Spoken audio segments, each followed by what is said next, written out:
All right, welcome back to Zero Proof Foam Bar. Today we are tasting through the Caleño Light and Zesty. I think these are rum substitutes of a sort, so they also have a dark version that I'm looking forward to tasting. This has fruit-forward flavors according to the label, and so it's not in a gin style. It sounds like more like a rum type of thing, so I'm curious about this one. It's going to be something new for me. I haven't really... Mostly I've been checking out the gin substitutes, so we'll see. Yeah, very fruity on the nose right off the bat. A lot of pineapple, maybe some strawberry, a little bit of passion fruit maybe.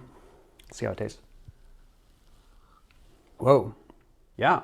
It is very fruity. I think the first surprise is that it's actually sweet. Most of these are fairly neutral or even a little bit tart, a little dry. This actually has a fair amount of sweetness to it and some tartness as well. It's only 20 calories per 50 ml, 1.7 ounce serving, but that's more than a lot of these others that have, 2 to 5 calories per equivalent serving. So there's some sugar in there. It's not overly sweet or anything like that, but it's something to think about when you're incorporating it into cocktails.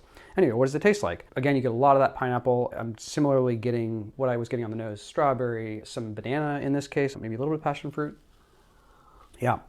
It's nice. It's basically a lot of kind of complex mixed fruit flavors, sort of like an amped up white rum, not your dry styles of rum, but more like a pot still white rum or something like that, but without the alcohol burn and the other alcohol characteristics, which, considering what they're working with, considering the category, it's kind of like the best you could expect to a certain extent, because we haven't figured out how to emulate those other alcohol characteristics yet. You get a lot of flavor. And it's not like a juice. You don't have that juice viscosity, any of the pulpiness or anything like that. It's obviously it's clear, it's a cleaner experience, but still with lots and lots of fruity flavor, which is nice. So yeah, I would recommend it if you like that. I'm gonna see how it holds up in like a simple sour style cocktail, like a daiquiri, but using lemon juice here. Let's whip that together real quick. Here we go. Does anyone look dignified while they're shaking on camera? All right, let's see what we got here. Cheers. Yeah, it's like a daiquiri without the spirit burn, basically without the dryness and intensity of that, but it does have a little bit of a dryness to it, despite the extra sugar that is actually in it that I was noticing. Yeah, with an equal parts ratio, it actually works pretty well. I like it quite a lot. You get a lot of this, same notes.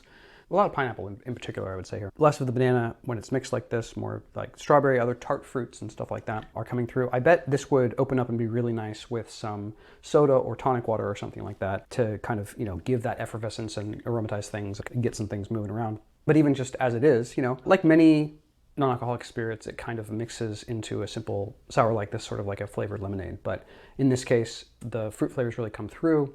That's kind of the best thing you can hope for. That's what you're looking for, at least what I'm looking for with these products is, do they come through when you mix them? Or, are they better for a simpler serve? I think this would do well in both cases. And I actually am curious to try whatever serve they recommend and experiment a little bit more with this in kind of rum style cocktails to see how it turns out. So yeah, this is really good. This is one of my favorite things that I've tried so far. And I'm really looking forward to trying their dark version as well. And if you like fruit flavors, tart and sweet flavors, and you like rum, I'd recommend checking this out. It's pretty good.